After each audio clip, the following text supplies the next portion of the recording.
Hey everybody, welcome back. We have the Muscle Maven podcast.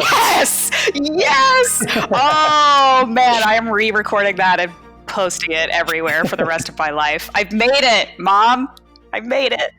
Or the Muscle Maven version of the Muscle Intelligence podcast, asking you questions. Ashleigh, it's really been an honor and a privilege to be able to have these conversations. It's fun, it's exciting, and we get to talk about really cool stuff. So I honestly feel very grateful and privileged to have you as a co-host on my Muscle Intelligence Q&A podcast. I appreciate that so much. And the feeling is completely mutual. And I'm just going to go ahead and continue to call this the Muscle Maven Q&A podcast. Right. This will be the Muscle Maven episode.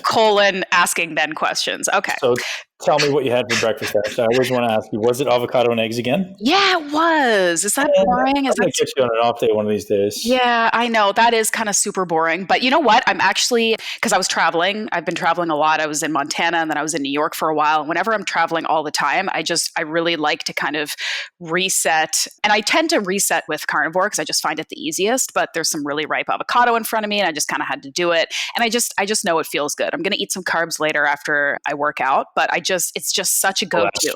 And it's so quick. No, I mean, I'll eat some carbs. But actually, I was just having a conversation with a friend whose parents, the friend is trying to convince the parents to eat a more sort of paleo style approach, like basically just less processed carbs. And this is something that I kind of wanted to mention because I've heard it before and it's surprising to me, but I live in a bubble where I enjoy eating meat and I know not everyone does. But I feel like older folks, and by older, I mean basically maybe 50s, 60s, 70s, have a harder time with protein in the morning. And I don't know if that's like a mental block or if it's actually physiological. So, I've been thinking about this a lot, actually. So it's actually physiological, right? So we know that your body's ability to produce hydrochloric acid decreases as we age. So this is also why I think, and this is my theory, I don't know that anybody's ever proven this, but this is also why I think that gluten impacts some people more than others. So gluten is a protein, and if undigested, gluten gets into the blood through the gut wall, then oftentimes you get these responses, right? You get these inflammatory responses, the joint pain or the whatever, brain fog. But if it gets digested correctly, I think it's not so much of a problem. And that's, I think, where the gap lies is as you age or as your gut health diminishes, your body's, the gut wall doesn't produce as much HCl. It doesn't break down proteins as well. So if I'm not breaking down gluten, it gets into my body, it's a problem. Whereas some people can eat gluten and they're fine. And I think it has to be dependent very much on the integrity of the gut lining and its ability to produce hydrochloric acid. So, if you're someone who doesn't respond really well to gluten, could just be an overall gut health thing. And then, as I said, as we age, there's also this consideration. We know the gut wall produces less HCl, so the ability to break down protein gets worse. So people have, gas and indigestion and problems processing it. So, how to improve your HCl would kind of be the next step there. You can support it supplementally, or there's probably some gut health protocols out there that I'm not an expert on that would talk about, here's some protocols to improve the HCl production. And I would think taking a break from meat would be a good one. Maybe it's one day a week, maybe it's a few hours, maybe it's some fasting, just to kind of let the gut wall replenish itself. You see people as they age getting these big rounded bellies. Well, that's to do obviously with a number of things, right? So it's the visceral fat accumulation, but it's also the undigested food that sits in your colon. So, improving HCl production is key. All right. That's interesting. I actually hadn't considered it because my thought was always just like for these older folks who maybe have some blood sugar issues and definitely have some health issues and weight issues, and they're eating like cereal and stuff every morning. And it's like, come on, guys, like it's super easy. Just eat an egg. Just eat an egg or two, or like a hard boiled egg. Like, do you think that's an okay option? Or like, what should we be telling some of that older generation on how they should approach breakfast, especially if they're not willing to explore fasting right away?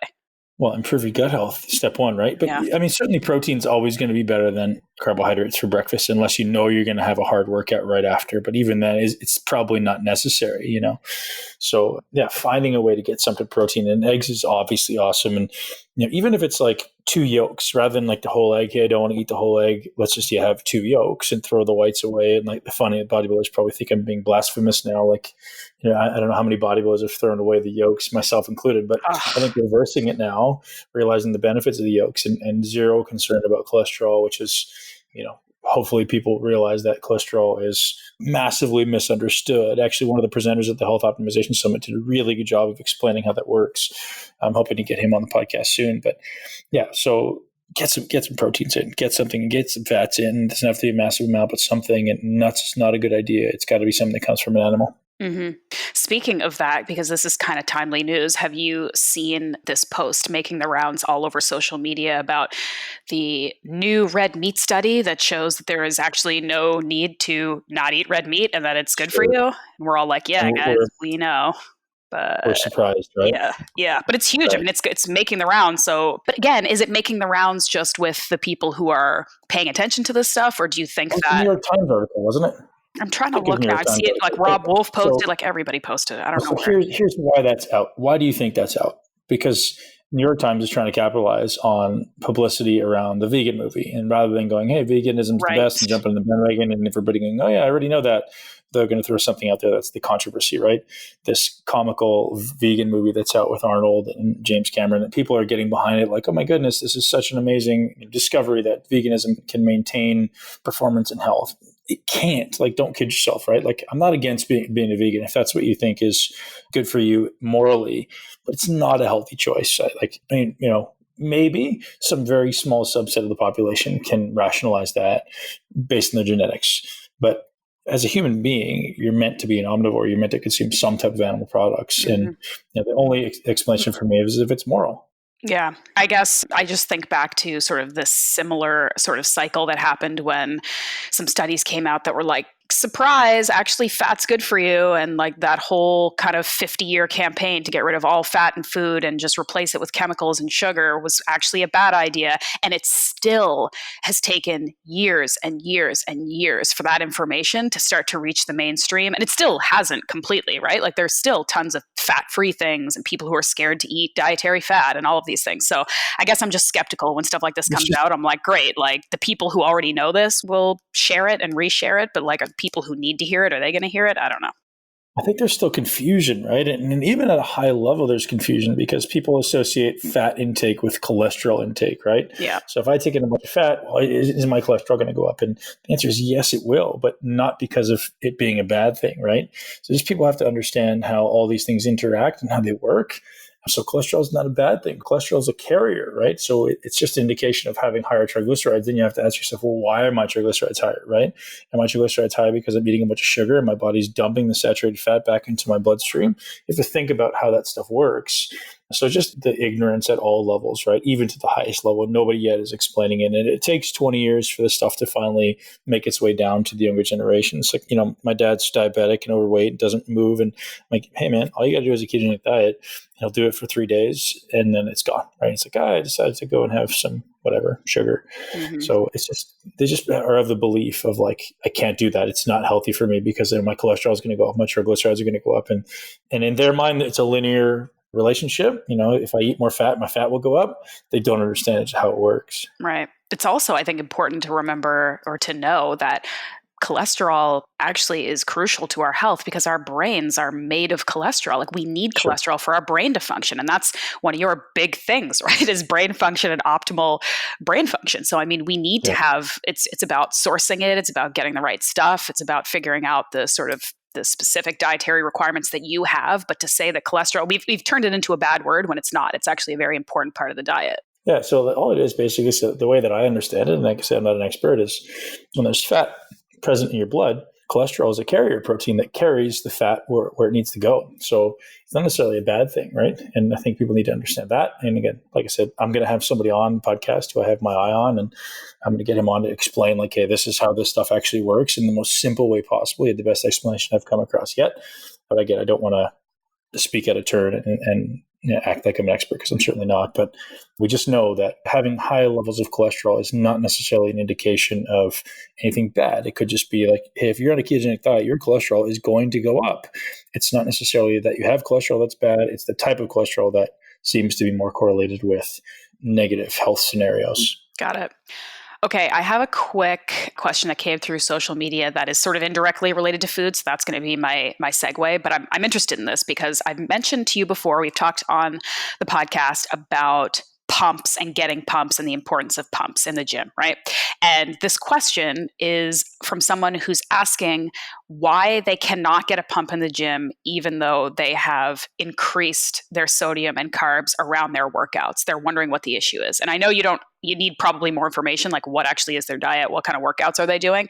But in general, because I've said this before too, I'm like, I don't get it. Like I go to the gym, I don't feel like, I guess there's like blood flow, I guess, like, am I getting a pump? I don't know.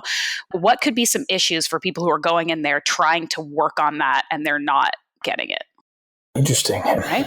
First thing that comes to mind is hydration. Maybe he's addressing that with sodium and carbohydrate. So first thing's hydration. So that's sodium and minerals. So you got to make sure you're getting minerals. Second thing that comes to mind is carbohydrate.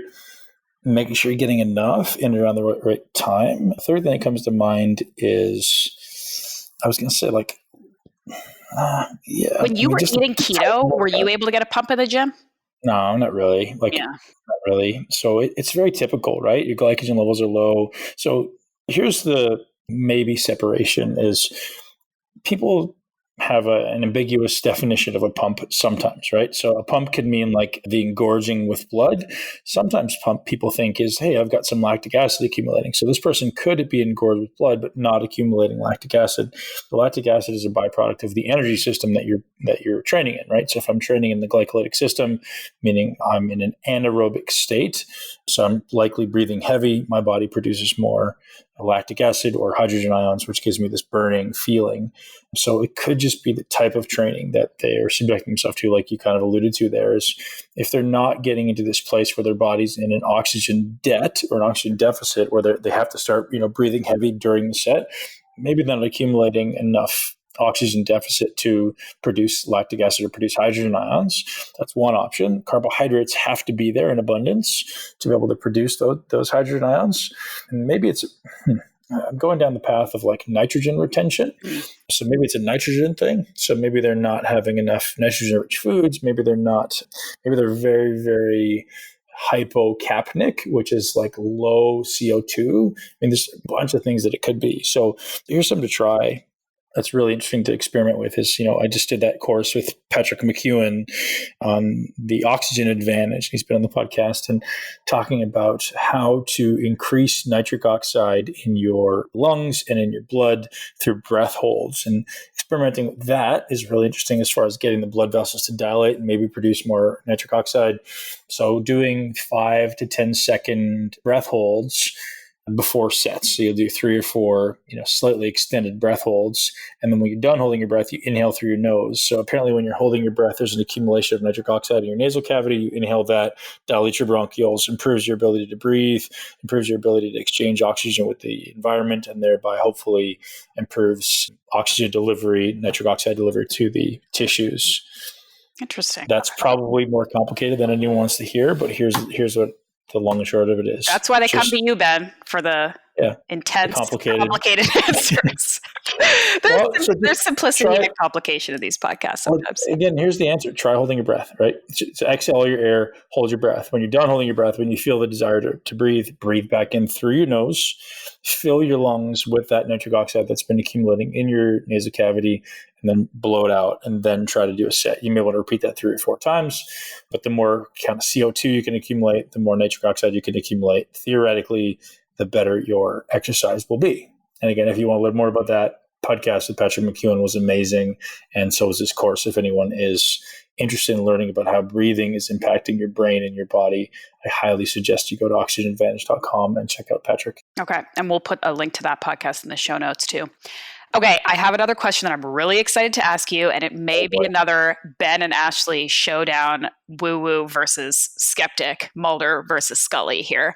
But this came through on, actually, I think it came through social media, but it was from someone who is really interested in your neuroscience discussions and interviews. You've done a few, and you've got a couple more coming out, and that's obviously something that you're really interested in. And as a result of listening to some of these podcasts, this person was asking about your experience with or interest in working with hypnotists on performance and behavior change. So we know people have worked with hypnotists to, like, I don't know, change their eating patterns or to quit smoking, Yeah, stuff like that.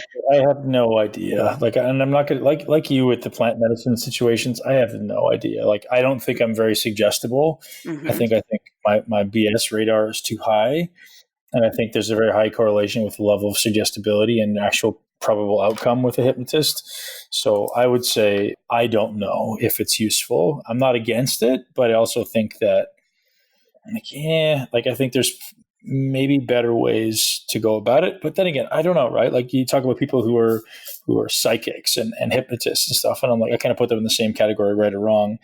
I don't know if it works. Maybe if there's something there, and if you believe there's something there, good for you. I don't know. Well, I mean, I feel like I kind of lump the plant medicine and the hypnotism thing into the same category, in that it's something you just mentioned. Like, if you are primed to believe that this is going to work for you, if your mind is open to it working, I think that it could. I mean, I agree with you. I don't think I could be hypnotized, mostly because I'm just so skeptical about the idea. I don't think that even if it was possible, I'd allow myself to sort of let go to let that happen. But I've spoken to some really pragmatic, common sense people who have done this. And in clinical settings, like, we're not talking about like you go to one of those like dinner theater things and someone tells you to cluck like a chicken. Like, we're talking about people who sort of do this for a living, and they're doing it for like addiction related reasons, maybe, or something like that. So, I mean, I think there's a lot of power in, again, sort of opening your mind to something and allowing an external force to kind of make a change that you already sort of want, but you need that kind of outside push. But I don't know. I mean, So my neuroscience, the small amount of neuroscience that I know, says that the subconscious mind is always open to suggestion, meaning even when you're conscious of it, it's still very suggestible. But what application, right? I don't know that what it would take to actually suggest something and that would take an immediate effect. So here's an example. My children are 6 and 7 years old. I am always suggesting things to their unconscious mind that they don't know about, right? There's always just little things that you say in conversation, you say in passing, that I'm just literally like, I know right now their conscious mind is not taking it in, but I know that their unconscious mind hears it. And I repeat it and I repeat it and I repeat it. Eventually it's part of the paradigm. And you see that coming through. So that's reality with adults too, right? And I think it's certainly possible. We certainly have the ability to become suggestive to our subconscious mind when we're going into sleep or when we're waking up from sleep. That's when our subconscious mind is most suggestible. And maybe someone could reproduce that in hypnotism. But can you make something stick as a belief system in the subconscious mind in one session? I don't think so. Maybe, but I don't know. Well, again, the same can be said for plant medicine, right? Which is why oftentimes people are going back year after year, because there's work that's being done there, and oftentimes it's effective, good work. But then you go back to your real life, and you go back to maybe your old habits or your old friends or whatever it is that's causing the issue, and then it comes back. So I think it's different, Ash, because we know that plant medicine is causing a bit of a different response in the default mode network, right? Like this default patterning of neural firing that exists in your brain. So, wake up in the morning, we think like us, like Ashleigh thinks like Ashleigh, dresses like Ashleigh should. And it's been shown that in a relatively short amount of time, almost immediate, plant medicine can make the plastic changes in your brain like drastic in a very short amount of time. So I think there's something to be said there for having the chemical, influence rather than something that's just a suggestive scenario. Right. I mean, I do think maybe with anything, even super effective chemical changes, I do think that it's about sort of consistency of intention too. Not to say like you have to do ayahuasca every 3 months for it to work, but for anything, if you're trying to make life changes, it's not going to happen in one like light bulb moment or experience that happens overnight. Like maybe that will be a huge catalyst. Maybe it'll be a huge driving force. But whether you're into hypnotism or you're into meditation or you're into plant medicine or whatever, making change involves commitment, and it involves actually really caring about making that change and not just paying lip service to it. Yeah. So I want to go off on a little bit of a rant here. I had some, I sometimes take notes when I'm traveling, and I think people have made some comments about my rants in the past. This will be a short one. Insert Ben's rant of the day song here. Yeah, Editor's note. right here. Okay. air fresheners. It's completely off topic, but I looked at my podcast notes and I was like, for the love of God, people stop using air fresheners. Like I'm in so many Ubers when I travel, and I want everyone to tell the Uber driver to throw their air freshener into the trash, not out the window because we love our earth, but out in the trash. If you haven't read Anthony Jay's book, Estrogeneration, please pick it up, or please listen to the podcast I did with him. I've done 2 of them right now. I'm probably likely back on the Muscle Expert days, but oh my goodness, that stuff is destroying your brain. Their neurotoxins destroying your brain. Think about the path of these air fresheners. Anything that's got a scent is going into your blood and impacting your body in some way, right? So neurotoxins, we know, air fresheners, please throw them away. The other thing is, in reference to that extension, is don't throw things out the window. And I spent some time in Manchester, I spent some time in Toronto, and to see the level of trash accumulation on the floor fucking disgusts me. And it blows my mind how much, like, and it's not just like, oh, there's like a plastic bottle on the floor. It's like, it looks like people dump their trash bins on the street. And it fucking blows my mind. It irritates the shit out of me. And I don't think the demographic of this podcast would be people like that, but I want people to become more conscious of, come on, man, like, take care of your home, take care of your planet, man. It blows my mind. And like my kids and I go outside and we take a bag with us and we go for a walk and pick up bags and bags of trash, just going on a walk. We basically do the same path all the time. And it fucking blows my mind. And it hurts me to think how ignorant people are. And so that's why they came up with me, is like, I don't know, man, I think we need to be so much more conscious and connected to the reality that this is our earth. And if you want it to exist for yourself and any other additional generations, pay attention. And I hope, for the sake of everyone listening, that we come back and reincarnate in another body so that you can experience the nonsense that our current species is exposing our world to, right? Like if we're not going to do something about it, we all deserve to come back and suffer through it, because fuck, it's just crazy, man. I think if I see somebody throw something out their window, I'm going to punch them in the face. Like I get so angry about it. And there's not very many things that make me that angry, but to see people just desecrating the earth is, I mean, I wanted to take pictures and post it, and maybe I should, but crazy, man. Crazy. Do not litter, especially in Tampa or Toronto, because a large man might chase you down the street. No, that's a valid rant. I mean, I think, and I know that it's hard not to sound judgmental, and maybe sometimes you just have to sound judgmental when things are stupid and bad for the planet and bad for people. But when I think about things like air fresheners and like certain other kind of products that are maybe extraneous, like plastic-based products, and I just think about the sheer amount of volume of waste and of money that goes into creating things that are across the board useless, like something like air freshener. I'm like, think about the money and the resources that could go to like anything else that's better for the planet. You know what I mean? Like that's how I think about it. I'm like, look at how much space these things take up in the stores. Look at like the factories that are being utilized to make these things, and look at the money that's being put into it that could go to something else. And it's like air fresheners are gross and the worst, full stop. Yet they exist. Like it just, yeah, it's rant worthy. I had another really interesting conversation with somebody while away about like perfumes and scented lotions and soaps and stuff. And it's something I kind of, was my realization that I'd never thought of before. Let's say a female is spraying herself with these really nice, exotic, even if they're natural scents, and a man starts to associate that with sexual arousal. Is that a good thing or a bad thing, right? So you start looking at, okay, now maybe I need these scents to be attracted to a female scent. And when a woman doesn't smell like that, she has a natural odor, maybe I'm not so attracted to her anymore. So it's almost like this idea of, and this may be an extreme correlation, but like pornography, right? So you're looking at porn and you're like, hey, this is, extreme sexual activities, and what, no judgment against porn, what it is, but this is extreme sexual activity. I'm going to almost desensitize myself to the pleasures of conventional sex by looking at these extreme, whatever activities. And the same thing with odors and perfumes, right? If I have a female and I'm so attracted to her fake smells, when I smell her natural odor, all of a sudden I almost become turned off by it, or it's not doing the same thing for arousal.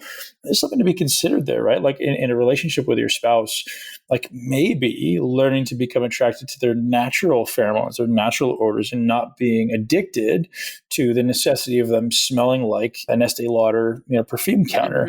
it's really, and I never thought that before. And I don't know if anyone has, if you have any perspective on that, but it's certainly worth considering. It is an interesting topic. And I agree with you. I mean, we tend to over accentuate a lot of things in North American culture. Like you mentioned scent, and you've got like Axe body spray to throw the men under the bus too. And you've got things like over exaggerated makeup and fake eyelashes and fake, we've got like butt implants and all of these kinds of things that are super over exaggerated, like sexual symbols. And it's really interesting because I actually was just listening to a podcast about sex, and they were talking about how, and this is obviously a deeper, bigger conversation, but different countries have different sexual culture and feelings towards sex in general, right? And some of us are a little bit more conservative or less or more open or more whatever. You look at European countries, which generally tend to be a lot more sort of open, at least to discussing things, and less sort of buttoned up about people's bodies. All the beaches are like nude beaches and so on.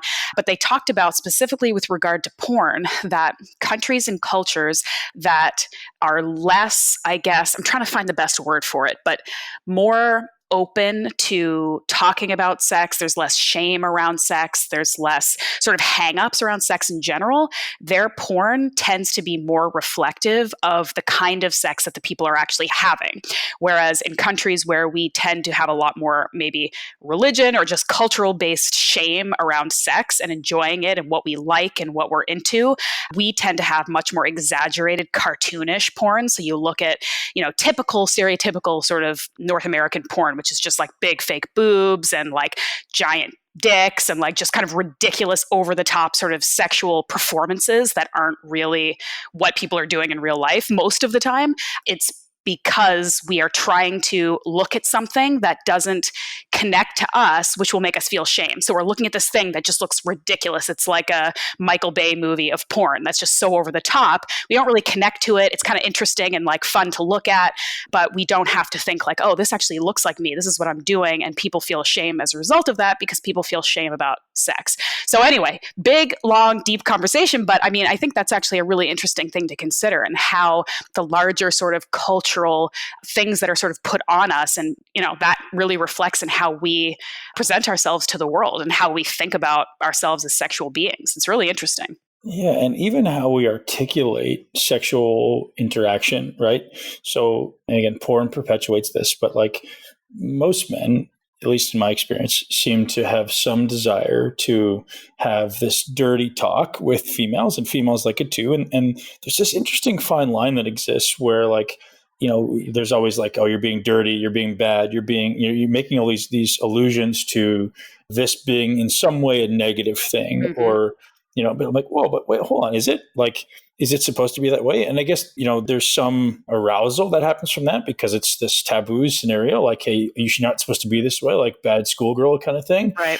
But should it be that way? Shouldn't it just be this beautiful engagement of like, you're fucking awesome, I'm fucking awesome, we're making each other feel fucking awesome together, rather than like you're doing something really bad. Like I don't know, I'm still wrapping my head around that. I'd love to have a sex expert on to talk about this, but like I think it's just like, it's just pleasure, right? It's just like, hey, you want to feel good, I want to feel good, let's do whatever it takes to feel good. It doesn't have to be this, I'm going to degrade you and make you feel like less of a person or make you feel like you're doing something wrong, because again, like I said, not an expert, just my opinion, but it's an interesting paradigm that we've created around sex and what actually is necessary to cause arousal. Yeah. Right. It's so interesting. It is a fascinating topic. I think I have a couple of sex experts that I can recommend to you that you should get on the podcast, and maybe we can talk about that in the future, because I think already this is an amazing conversation. It could go on for a long time, and you don't have to be a sex expert, right? Because we're all kind of experts in our own world when it comes to sex, right? If you're having sex, like you're your own expert, and it's up to you to sort of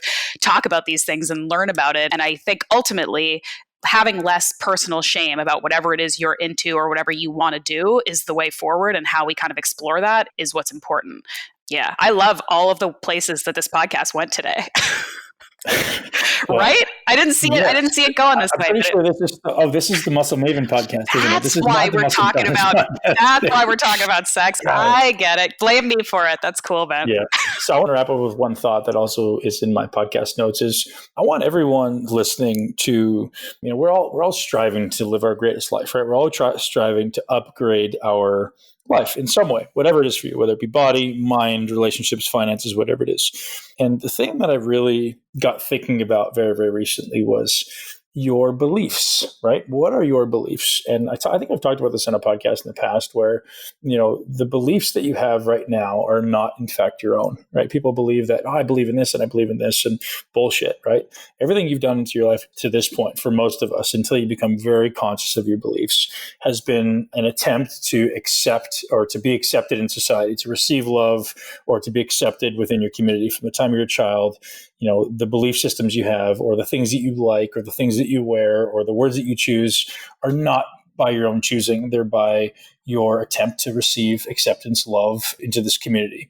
And I think that's important for people to realize. So, everything from the clothes you wear to the way you wear your hair to the food you eat is most often, for most of us, not our own conscious choice. It's imparted on us by people before us or society's norms or, hey, why do you wear the clothes you wear? Well, because that's what I see in a magazine. That looks nice. And that's what the trend is right now. And so point being, I want people to start, and I've been doing this with myself, is start asking yourself with everything that you think you believe, where did it come from?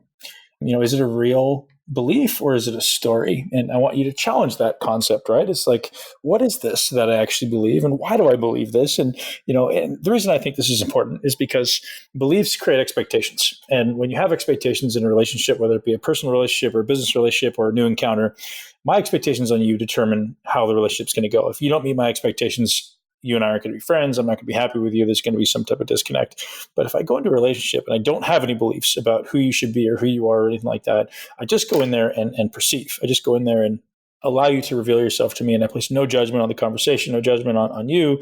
I just accept you for who you are with no belief, with no expectations. I think it opens us up to much more powerful relationships, right? I think we are then allowed to see someone for who they are, not for what they wear or what they bring to the table or how much money they have. It's just, hey, this is who this human being is. Beliefs aside, I have no beliefs about, what your religion means you are or the pants you wear are or anything, right? So, what is it? And people have these beliefs around, I'm not a morning person. I'm not a good reader. I'm not a good cook. I'm not a good eater. I'm not very good at building muscle. I'm not very good at losing fat. It's a very interesting paradigm around the belief system that I want to be able to explore more. Actually, maybe the next time I can continue that conversation around, this, what I am, my beliefs around who I am versus the reality. And, if I have a belief around me not being able to do something, all of a sudden I'm a victim, right? All of a sudden I'm taking on this victim mentality and I'm a victim to the scenario. I'm a victim to my life. And I think everyone should start to question your beliefs, challenge them, take complete ownership for your life and never, ever, ever be a victim. I love that. Well, we could talk about that more. You could probably make a book about that, Ben. Something to think about. I think add it to the list. There's probably people out there that have written that book and have done a much better job than me. This is just my meditation of the day, questioning your beliefs meditation. I appreciate it as always. And that's a wrap for today. Ash, you're awesome. Thanks, and Ben. I think you should tell people why they should follow you or where they should follow you on social media. You should follow me on Instagram at The Muscle Maven. I'm posting lots of pictures of delicious organ meats and fun trips that I'm going on and hilarious conversations about porn that I get to have with Ben Bukulski. So lots of great information there. And I also have a website, AshleighVanHouten.com. I have a weekly newsletter with all kinds of great information. You can sign up there. And you can always send me a DM and try to get me to ask a question on an upcoming Q&A. Who knows? Do it. I think we should. I think we should ask you questions because I'm curious about your life and I don't get to pick your brain as much as I should. Next week. So either we need to extend the time on these things, or we need to just start off and go, hey, I'm going to ask Ashleigh questions, because there's definitely a lot of things that I'd be very curious to hear your perspective on. And I know I rant a lot and don't get a lot of time to dig into yours. So I think we're going to turn the tables one of these days. I love it. I can't wait.